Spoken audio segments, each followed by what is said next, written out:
parler aujourd'hui de la puissance de la prière que Jésus nous a appris à adresser à Dieu, le Notre Père. Le Notre Père, tous les chrétiens le connaissent, c'est souvent devenu, dans certaines obédiences du christianisme, une récitation, une prière toute faite, donc on sait qu'elle est automatiquement conforme à la pensée de Dieu, puisque Jésus a dit, voilà, priez de cette manière-là, et bien souvent, trop souvent, pour ne pas dire dans la majorité des cas, cette prière est simplement une litanie. Or, le Seigneur Jésus nous a bien mis en garde d'une chose, et on va le lire ensemble au chapitre 6 de l'évangile de Matthieu. Chapitre 6, Matthieu 6, et on va commencer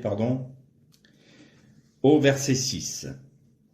Matthieu 6, verset 6. Mais toi, quand tu pries, entre dans ta chambre, ferme ta porte et prie ton Père qui est dans le lieu secret. Et ton Père qui voit dans le secret te le rendra. En priant, ne multiplie pas de vaines paroles, comme les païens qui s'imaginent qu'à force de paroles, ils seront exaucés. Ne leur ressemblez pas, car votre Père sait de quoi vous avez besoin, avant que vous le lui demandiez. Voici donc comment vous devez prier. Alors, je vais prendre la prière du Notre Père, mais au fur et à mesure de l'étude que je veux faire, on va commencer par les deux premières paroles de cette prière. Notre Père qui est aux cieux, que ton nom soit sanctifié, que ton règne vienne, que ta volonté soit faite sur la terre comme au ciel. On s'arrête là pour l'instant. Donc Jésus nous met bien en garde de ne pas faire comme les païens, de multiplier les paroles. Et on doit l'admettre tout de même, bien souvent, quand on prie, on accumule des paroles. Seigneur, je te prie, toi qui es le plus grand de l'univers, je te prie de bien vouloir m'exaucer, parce que tu comprends, je voudrais que... Comme si le Seigneur n'était pas au courant de la situation. Souvent, on prie le Seigneur et on dit, regarde Seigneur, je t'explique par A plus B, comment je me trouve dans ma situation et je voudrais que tu me répondes. Et puis, pour être conforme, je vais réciter, je vais prier. D'ailleurs, on dit souvent réciter le Notre Père. Je vais prier le Notre Père. Comme une formule, un peu comme une formule magique. Alors, je ne dis pas que c'est tout le temps ce cas-là, mais on est quand même souvent dans le cas de figure du multiplication de paroles, s'imaginant qu'à force de paroles, le Seigneur va nous exaucer. Or, il y a des moments, la prière, c'est un soupir. Un soupir, on ne sait même pas quoi dire, et ça nous dépasse tellement que on ne peut juste que soupirer, comme dit l'apôtre Paul, des soupirs inexprimables. Et le Seigneur comprend ce que l'on veut, parce qu'il sait déjà. Nous dit Jésus, votre Père sait déjà ce que vous voulez lui demander. Alors on peut se poser la question, pourquoi prier? Pourquoi prier? Puisque le Seigneur sait. Vous allez voir que c'est très important de connaître la profondeur du Notre Père pour pouvoir comprendre que la prière est une collaboration avec Dieu. Le vainqueur, c'est celui qui collabore avec Dieu pour établir quelque chose sur la terre. Alors on commence maintenant à chercher dans le Tanakh, dans l'Ancien Testament, qu'est-ce qui pourrait bien correspondre au Notre Père et qui va nous faire comprendre la révélation qui se trouve dans cette prière et la puissance qui se trouve dans cette prière. Vous savez que Israël a été suscité par Dieu pour être en bénédiction à toutes les nations. Dans le premier temple, le temple de Salomon, il y avait 10 ménorotes, donc une ménorah au singulier, des ménorotes au pluriel. Il y avait 10 ménorotes. 10 ménorotes à 7 branches. Alors pourquoi 10 ? simplement parce que ça faisait 10 fois 7 branches, donc 70 branches de Ménorah, et ça correspond aux 70 nations de Genèse. Vous savez, la table des nations, après que Noé soit sorti de l'arche. Et donc, quand il y avait le culte du temple, les Ménorotes étaient ce qui se passe dans ce temple, ce qui est en train de se faire, les sacrifices qui se font dans ce temple, le sang qui coule dans ce temple, l'huile d'onction qui est représentée dans ce temple, l'huile sainte qui permet de faire briller les Ménorotes, sont la lumière de Dieu qui éclaire les nations. Donc, quand les Juifs et quand les prêtres, les Kohen, faisaient l'office du temple, étaient intégrés en Israël tout l'ensemble des nations pour que la bénédiction et la compassion de Dieu puissent être données aux nations. Et on a souvent parlé ensemble et médité là-dessus que Jésus est l'accomplissement physique et son œuvre du tabernacle, donc du temple. Et en Jésus-Christ, les nations ont la lumière de Dieu qui peut briller sur eux. Donc déjà du temps de Salomon, cette pensée-là du salut offert aux nations était déjà présente dans le culte du temple. Bien, une fois qu'on a dit ça, cherchons le rapport un peu avec le Notre Père. Pour les Juifs, il y a une prière fondamentale, et vous allez voir qu'il y a un lien avec le Notre Père, c'est ce qu'on appelle la prière du Shema Israël. Shema Israël, Adonai Eloheinu, Adonai Echad. Écoute Israël, l'Éternel est ton Dieu, l'Éternel est un. Ça, les Juifs le prient à tout moment, dans la journée. Ils vont, quand ils sont dans la maladie, quand il y a un décès, quand ils se réjouissent. Le Shema Israël, c'est toujours « Je prie, écoute Israël, l'Éternel est ton Dieu, l'Éternel est un ».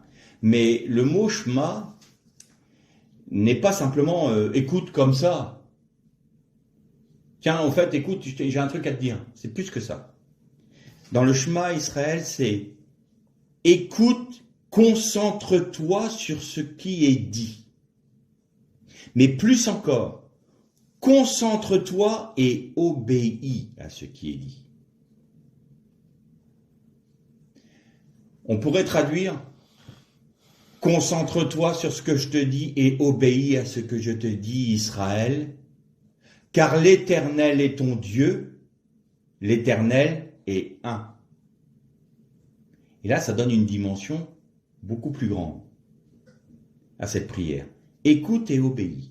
Donc, écoute et obéis, car je suis l'Éternel ton Dieu. Donc, écoute mes prescriptions, écoute ma Torah, parce que je suis l'Éternel ton Dieu et je suis un. Très bien. Depuis la destruction du temple, du deuxième temple, les 3 sacrifices quotidiens, je vous avais dit, avaient été remplacés par des prières. Évidemment, parce qu'aujourd'hui, on ne peut plus sacrifier au temple, puisque le temple n'existe plus. Et donc, vous avez une prière le matin, une prière le midi et une prière le soir. Donc, la prière du matin s'appelle la shacharit. La prière du midi, c'est la mincha, et la prière du soir, c'est l'arvit. Si vous prenez les initiales de ces 3 prières-là, vous avez le mot Shema. Donc, shacharit, mincha, arvit, Shema. Et donc ces 3 prières-là correspondent au « Écoute Israël, obéis Israël, car je suis l'Éternel ton Dieu ». Et là, maintenant, on va rentrer dans quelque chose d'intéressant. Les eaux d'en haut et les eaux d'en bas, on en a parlé dans une étude précédente, c'est la réalité céleste et la réalité terrestre. Et on a remarqué que la réalité céleste était formé sur la terre comme à travers un miroir. Donc on pourrait dire que ce qui est sur la terre, c'est le miroir d'une réalité céleste. Il y a un tabernacle céleste, on avait dit, il y a un fils de l'homme, il y a un Adam, il y a une Jérusalem céleste, il y a une Jérusalem terrestre, et il y a un tabernacle céleste et il y a un tabernacle terrestre. Mais c'est comme en miroir. Quand les Juifs prient ces trois prières-là qui forment le Shema, et dans la tradition juive, il est dit qu'ils font descendre sur terre le Haol Shamayim, le Malchut Shamayim. Haol Malchut Shamayim. C'est-à-dire, ils font descendre sur terre le joug du royaume des cieux. En priant, ils intercèdent de manière à ce que le joug du royaume des cieux descende sur terre. Et quand vous prenez les premières lettres de Haol Malchut Shamayim, vous avez le Shema à l'envers. Vous avez un Ayin, un Mem et un Shem. Le Shema, c'est un Shem, un Mayim et un Ayin. Un Mem et un Ayin. Donc c'est le miroir Haol Malchut Shamayim et le miroir du Shema.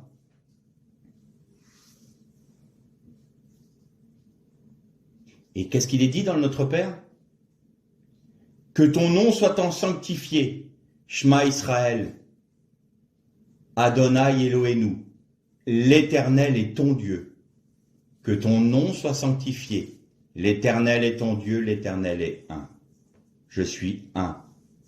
Je suis séparé de toutes les idoles. Je suis sanctifié à tes yeux. Écoute Israël, car je suis le Dieu qui est sanctifié pour toi, qui est séparé des autres. Mais plus que ça, je suis le Dieu qui t'a sanctifié, qui t'a séparé des autres nations.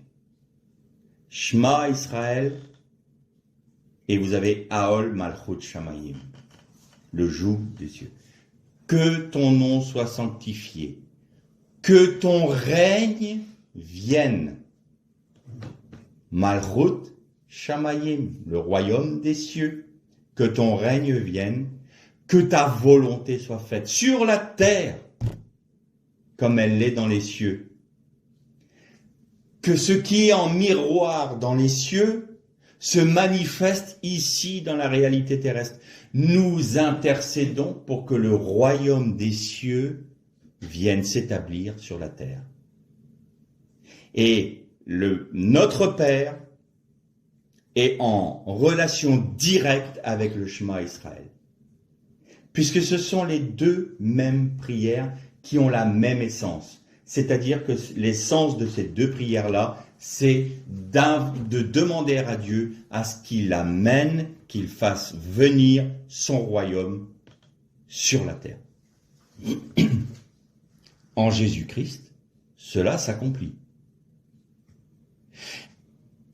Et il est dit dans l'Apocalypse, et l'Esprit et l'Église disent, viens Seigneur. Et l'Esprit et l'époux disent, viens Seigneur. Que ton règne vienne, que ta volonté soit faite sur la terre comme dans les cieux. Et là, tout d'un coup, on se dit, mais il y a une dimension dans cette prière où lorsqu'on s'engage, pas dans une récitation, mais dans une prière qui est pensée, réfléchie, quand on pèse les mots de cette prière, notre Père qui est dans les cieux, que ton nom soit sanctifié, là c'est Shema Israël, Adonai Eloheinu, Adonai Echad. L'Éternel est ton Dieu, l'Éternel est un. Obéis, parce que je suis Dieu. Et que ta volonté soit faite sur la terre, que ton règne vienne, que ta volonté soit faite sur la terre, comme elle l'est dans les cieux. Donc vous voyez cette relation intime qu'il y a entre ce que Jésus enseignait en termes de prière à ses disciples et ce que les Juifs priaient tout le temps, le Shema Israël. Le Notre Père est par essence et fondamentalement une prière juive. Mais il faut qu'on rentre dans cette réalité-là. Pourquoi? Parce qu'ensuite, vous voyez ce qui est dit. Donne-nous aujourd'hui notre pain quotidien. Pardonne-nous nos offenses comme nous pardonnons à ceux qui nous ont offensés. Ne nous laisse pas entrer dans la tentation, mais délivre-nous du mal, car c'est à toi qu'appartiennent dans tous les siècles, c'est-à-dire pour l'éternité, le règne, la puissance et la gloire. Amen. Et là, tout de suite après, on rentre dans des considérations pratiques. Donne-nous notre pain quotidien. Qu'est-ce que ça veut dire? Père, je m'associe à toi pour intercéder de manière à ce que ton royaume s'établisse sur la terre. Et je compte sur toi et sur toi seul pour subvenir à mes besoins. Donne-nous notre pain quotidien. Père, je te demande de me pardonner mes offenses, car moi aussi, j'ai le désir de pardonner aux autres. J'ai pas dit qu'on pouvait. On le peut que d'une certaine manière, ce dont on a parlé très souvent, en laissant Christ vivre en nous, on peut pardonner à celui qui les a offensés. Mais on doit avoir le désir de pardonner. Et donc, Père, pardonne-moi tout comme moi je pardonne à celui qui m'a offensé. Ne me laisse pas rentrer dans la tentation, c'est-à-dire ne permets pas que je retourne à mes anciennes souillures, que je me remette sous le joug de l'ennemi. Pourquoi? Parce que l'inverse du Aol, là que j'ai oublié le nom en hébreu, Malchut Shamayim, c'est-à-dire le joug du royaume des cieux. A contrario, là, il y a le joug de Satan. Donc, en priant le Notre Père dans les premiers versets, on se dit, Père, je me place dans cette situation où je demande à ce que le joug du royaume des cieux s'établisse sur la terre. Donc, ne me laisse pas retourner sous le joug de l'ennemi et ne me laisse pas rentrer dans la tentation, succomber à la tentation, mais délivre-moi totalement du mal. Et là encore, je m'appuie sur ta grâce et sur ton œuvre pour que cela s'accomplisse dans ma vie. C'est dans la foi dans ce que tu as fait. Et pourquoi je me place dans cette situation? Et pourquoi je me place dans cette position de cœur? Parce qu'à toi appartient pour l'éternité la puissance, la gloire et le règne.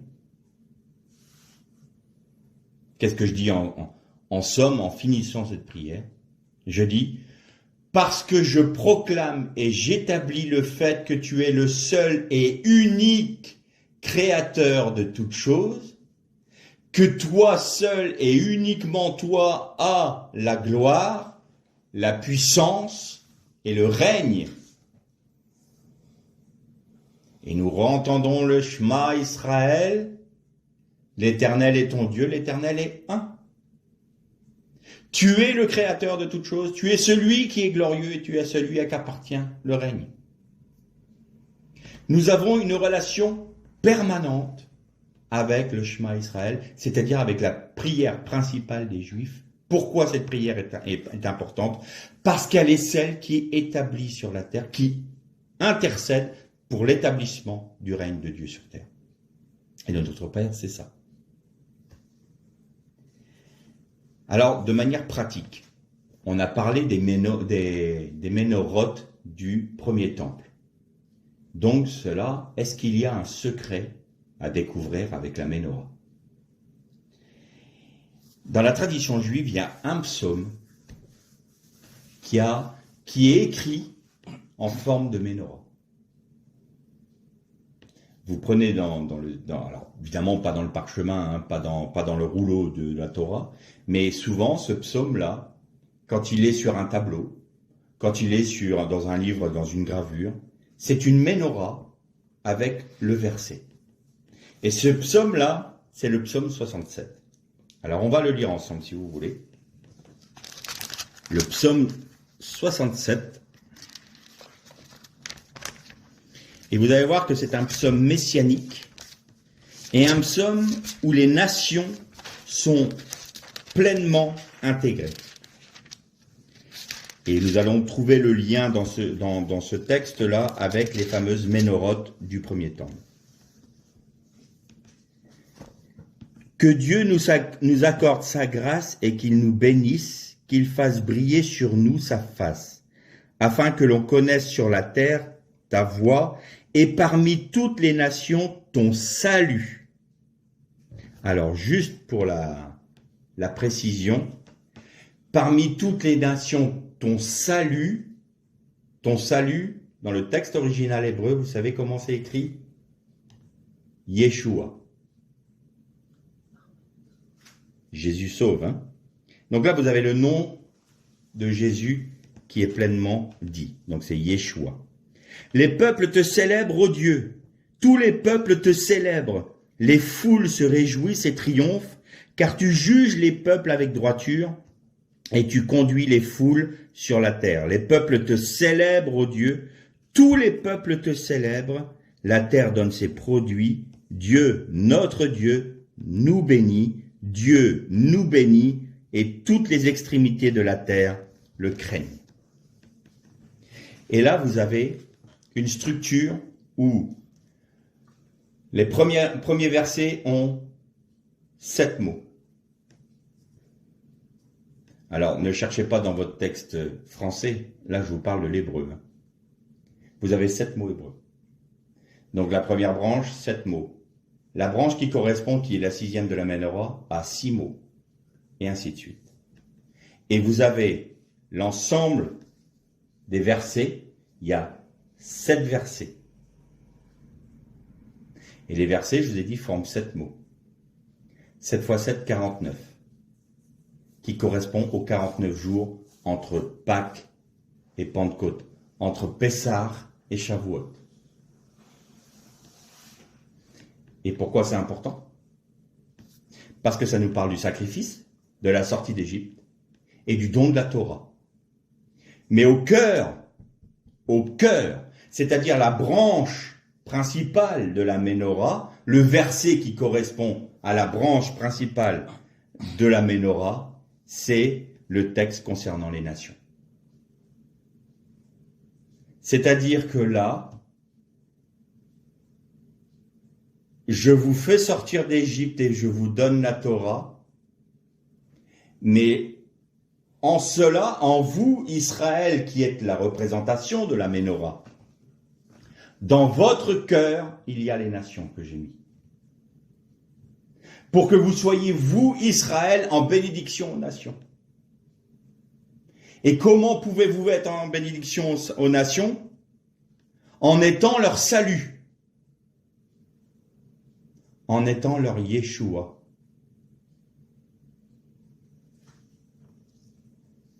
Si vous prenez les initiales de tous les mots de ce verset, vous avez le poids numérique de ces initiales-là font 72. 72 correspond à la gématria, au poids numérique du mot chesed, la compassion.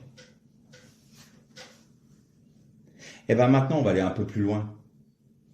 Qu'est-ce qu'on a dit? Le poids numérique de ces initiales faisait 72.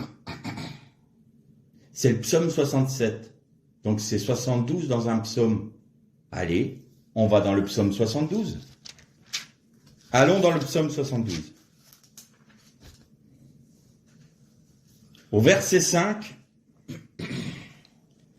vous avez « On te craindra tant que subsistera le soleil, tant que paraîtra la lune de génération en génération. » Bon, là la traduction n'est pas bonne. C'est « On te célébrera tant que le soleil brillera devant la lune. » L'ifné. Et non pas tant qu'elle subsistera. Alors, comme ça faisait bizarre en français, ils ont traduit de cette manière-là. Sauf que c'est Shamesh velifne, au devant, Yerecha. Et là, Yerecha, ça c'est la lune. Donc, tant que le soleil subsistera au devant de la lune. tant que le soleil subsistera au-devant de la lune, ou brillera devant la lune. Qu'est-ce que ça veut dire?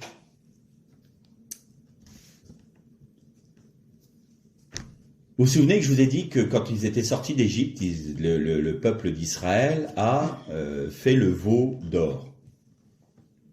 Et que, à résultat de ce grave péché, de cette idolâtrie, le fait que Dieu a pas rejeté son peuple, mais qu'il s'est mis hors du camp. Et il disait à Moshe, si je monte au-devant de vous ou parmi vous pour vous emmener dans le pays de la promesse, je vous détruirai. Parce que je suis un Dieu saint et l'idolâtrie et le péché ne peut subsister en ma présence. Mais j'enverrai mon ange qui marchera devant vous ou parmi vous et il vous conduira dans le pays. Sous-entendu, si le Christ venait en tant que manifestation de la puissance totale de Dieu, c'est-à-dire la lumière de la création. À cause de notre péché, de notre souillure, nous serions consumés. Dieu ne peut pas résider au milieu de nous sans que la lumière de sa gloire et de sa sainteté ne soit, entre guillemets, filtrée. Et pourquoi je peux invoquer le nom de l'Éternel tant que le soleil subsistera devant la lune? Parce que la lumière de la gloire de Dieu qui est représentée là par le soleil, qui nous consumerait si on voulait le regarder en face. Essayez de regarder le soleil en face. Vous avez vos yeux vont brûler, vos rétines vont cramer. Vous ne pouvez pas regarder le soleil en face sans en avoir un préjudice. Par contre, vous pouvez regarder la lune. Et la lune, qu'est-ce qu'elle fait? Elle reflète la lumière du soleil. Le soleil est reflété parce que la lune est au-devant de lui. Le Christ est venu dans notre chair pour refléter la lumière du jour 1, la lumière de la gloire de Dieu. Et parce que nous pouvons, en Jésus-Christ, le regarder en face, nous avons un accès au Père. Nous ne pouvons pas voir Dieu sans mourir, mais nous pouvons regarder Christ. Nous pouvons demeurer en Christ. Et c'est la raison pour laquelle je continuerai à invoquer ton nom, parce qu'il y a la lune qui est devant toi, parce qu'il y a le Messie qui est au-devant de toi. Alors je peux continuer à invoquer ton nom. La lumière du jour 1 est filtrée en Christ. La lumière de la gloire de Dieu est filtrée en Christ. Et donc nous allons reprendre ce texte. Im shamesh velifne yarecha. Vous prenez les initiales de cette expression hébraïque. Donc c'est « Et tant que le soleil subsistera au-devant de la lune ». Je prends exactement ces 4 mots-là. Vous prenez les initiales, les lettres finales de ce mot-là. Ça vous donne Mashiach, le Messie. Et si vous prenez les initiales, ça vous donne Yeshua. Tant que le Messie est au-devant du Père pour filtrer sa gloire, pour nous la rendre accessible, alors je peux t'invoquer parce que il est Yeshua le Mashiach. Il est Jésus le Messie.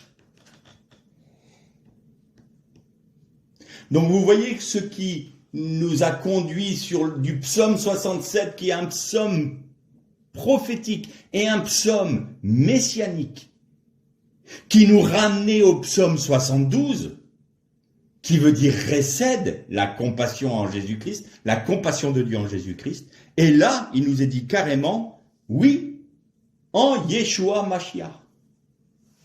En Yeshua HaMashiach. On va aller un peu plus loin. Verset 17.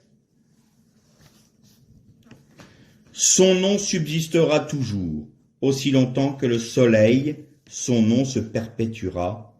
Par lui, on se bénira mutuellement. Toutes les nations te diront heureux. Là, on revient encore sur les nations. Et à nouveau, devant le soleil, l'Ifné, Shemesh. Et là, il y a un petit mot intéressant. C'est Inin, qu'on devrait dire, Inin. Mais Rashi disait, ne lisez pas le mot Inin ainsi, vous devez le prononcer Inon et le lire Inon. Pourquoi? Parce que si vous prenez le mot Inon, vous avez un Yud, vous avez un Nun, vous avez un Vav et vous avez un Nun. Les Nun, c'est 50, leur valeur numérique. Si vous prenez les deux Nun en mitzpar katan, c'est-à-dire en réduisant, en enlevant les zéros, vous avez 5. Donc vous avez un Yud, vous avez un 5. Qu'est-ce qui correspond à la lettre 5? Le He. Yud, He, Vav, He. Dans ce mot est caché le nom de Dieu. Alors vous allez me dire, bon, c'est bien, c'est gentil. Ça veut dire quoi, ce nom de Dieu? Et Rashi de nous dire, ce mot-là signifie une phrase d'Ésaïe 9, verset 6. Il régnera et agrandira son royaume.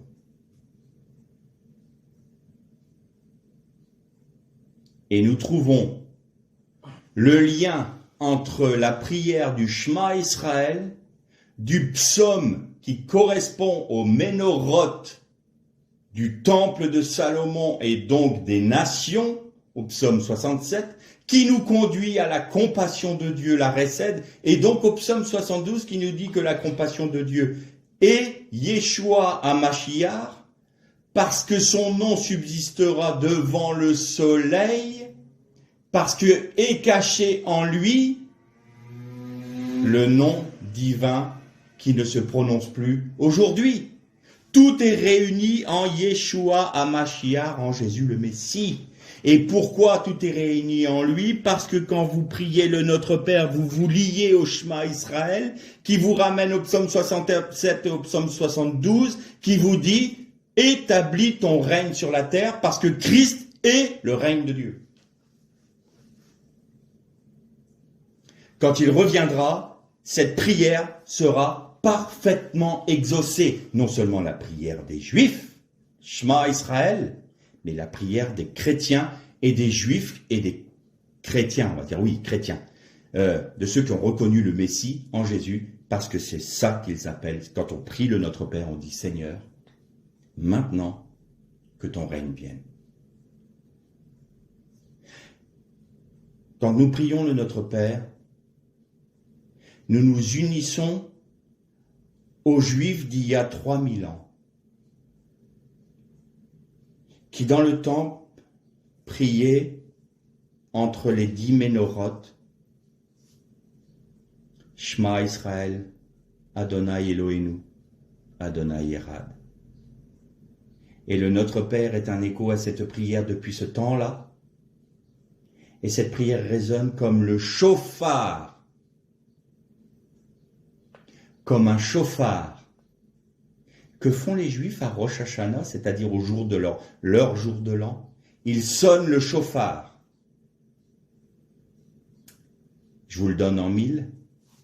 Quelle est la signification de cette sonnerie? Nous couronnons le grand roi. Le chauffard de Rosh Hashanah, c'est le couronnement du roi. C'est-à-dire que quand ils priaient le Shema Israël à Rosh Hashanah et qu'ils sonnaient du chauffard, dans leur vie, ils couronnaient le roi. Et il le couronnait pour les nations. Et donc par cette foi-là, il savait qu'un jour viendrait leur Messie qui apporterait cette royauté aux nations.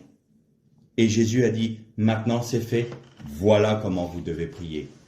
Notre Père qui est dans les cieux, que ton nom soit sanctifié, que ton règne vienne, que ta volonté soit faite sur la terre comme aux cieux, parce que nous couronnons le grand roi.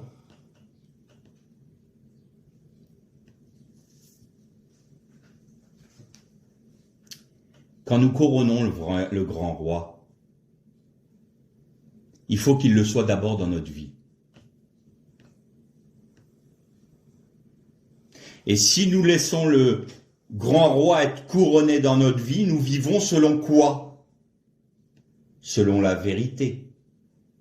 Christ a dit, je suis la vérité, n'est-ce pas? Bien. Comment se dit vérité en hébreu? Émet. Il y a un aleph, un mem et un tav. Et il y a quelque chose qui m'a attiré l'œil quand j'ai regardé le mot. Parce que vous avez le mot het. Het, c'est aleph, tav, première lettre et dernière lettre de l'alphabet. Qui est l'alpha et l'oméga? Qu'on a traduit en grec, alpha, oméga. Mais dans le texte original, c'est « Je suis le aleph et le tav ». Je suis le début, le commencement et la fin. Tout est réuni en moi. Et vous avez un mème qui s'est inséré entre ces deux lettres-là. Donc, au sein de celui qui est le commencement et la fin, le Christ, il y a un mème qui s'est inséré. Et le mème, c'est les os, c'est les maïm. Celui qui demeure en moi et qui garde ma parole, des fleuves d'eau vive couleront de son sein. Si nous laissons la vérité être couronnée en nous, si nous laissons le het devenir émet en nous, si nous laissons Christ être notre tout pour qu'il soit la vérité en nous, alors des fleuves d'eau vive, maïm, sortiront de notre sein. Et puisque nous vivrons selon la vie de celui qui est le commencement et la fin, le het, et celui qui est pour nous le émet, c'est-à-dire la vérité, alors la royauté qui s'exprime dans notre vie pourra déborder jusqu'à s'exprimer dans le monde. Si nous vivons en priant le Notre Père, en disant que ton règne vienne tout d'abord dans ma vie, que ton nom soit sanctifié dans ma vie, que ta volonté soit faite dans ma vie comme elle l'est déjà au ciel. Alors, Christ vivra sans entrave en moi, je vivrai selon la vérité du Mashiach, du Messie, et donc les eaux vives sortiront de moi pour abreuver le monde. Et donc ton royaume viendra sur la terre. Mais notre Père prend tout d'un coup un autre aspect, une autre profondeur. Là. Émet.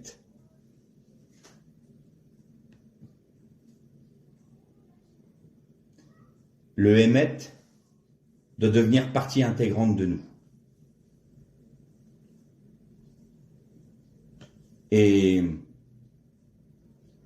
en devenant intégral à nous, faisant partie intégrante de nous, de notre être,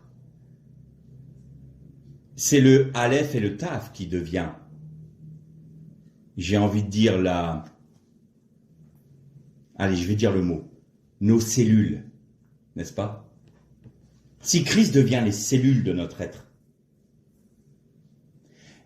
alors nous pouvons vivre selon la vérité.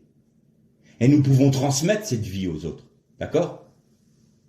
Donc, être deviendrait les cellules de notre être. Eh bien, si vous prenez le mot miroir de het, vous avez le mot to. Et le mot to, c'est cellule. Donc le être doit devenir notre taux, nos cellules, notre être intrinsèque, notre substance. Christ doit être notre substance, doit être l'essence de notre être, en devenant émette. Alors, le grand roi est couronné dans notre vie. Et en étant couronné dans notre vie, nous l'annonçons au monde. Et le jour où Dieu mettra un terme au temps des nations, Christ viendra rendre effective ce royaume sur la terre. Et nous aurons été collaborateurs avec Dieu pour que cela s'établisse, parce qu'en laissant la vérité, le couronnement du roi en nous, s'accomplir pleinement, nous laissons libre accès à l'Esprit pour faire l'œuvre de Dieu. Et l'Esprit avait été pour la création, et l'Esprit établira le règne du Christ sur la terre. Mes frères et sœurs, combien de chrétiens sont animés par la jalousie du royaume de Dieu? Sommes-nous jaloux de la gloire et du royaume de Dieu? Sommes-nous tellement jaloux que nous soupirons pour que le règne de Dieu s'établisse sur la terre? Oui, alors commençons par notre vie. Que le royaume de Dieu s'établisse d'abord dans notre vie. Et cela s'accomplira sur la terre. Alors aujourd'hui, quand vous prierez, notre Père qui est dans les cieux, que ta volonté soit faite sur la terre comme dans les cieux, que ton règne vienne. Pensez, écoutez, Shema, écoutez, peuple de Dieu. Écoutez, Israël. Shema, Israël. Adonai est ton Dieu. Adonai est le seul à qui appartient la puissance, le règne et la gloire. Et pour tout ce qui est de la dispensation actuelle, puisqu'on est dans le monde, que c'est pas encore effectif dans notre dimension, mais ça l'est déjà dans les cieux, parce que vous avez remarqué que le Shema Israël, c'est établir ce qui est déjà en miroir dans les cieux. C'est le Aol Malchut Shamayim. Le joug du royaume des cieux, il est déjà établi dans les cieux. Dans la réalité de Dieu, c'est déjà établi. Et maintenant, il faut que ça s'établisse sur la terre. Et donc, pendant ce temps-là où vous êtes dans l'attente effective du règne du Christ sur terre, eh bien, je compte sur Dieu, je m'appuie en lui, et ma émouna, c'est-à-dire ma foi, repose que sur lui pour subvenir à mes besoins, pour pardonner à mon prochain, et pour ne pas succomber à la tentation et me remettre sous le joug de Satan.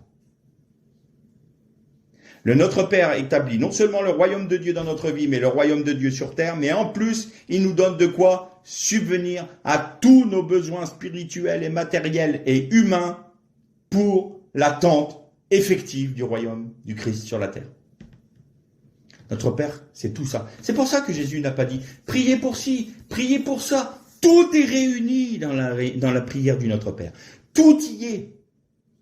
Parce que cette prière-là trouve sa source dans le Shema Israël, trouve sa source dans le temple de Salomon, trouve sa source dans le Chesed aux nations, trouve sa source pour le salut des nations, le salut d'Israël, Yeshua.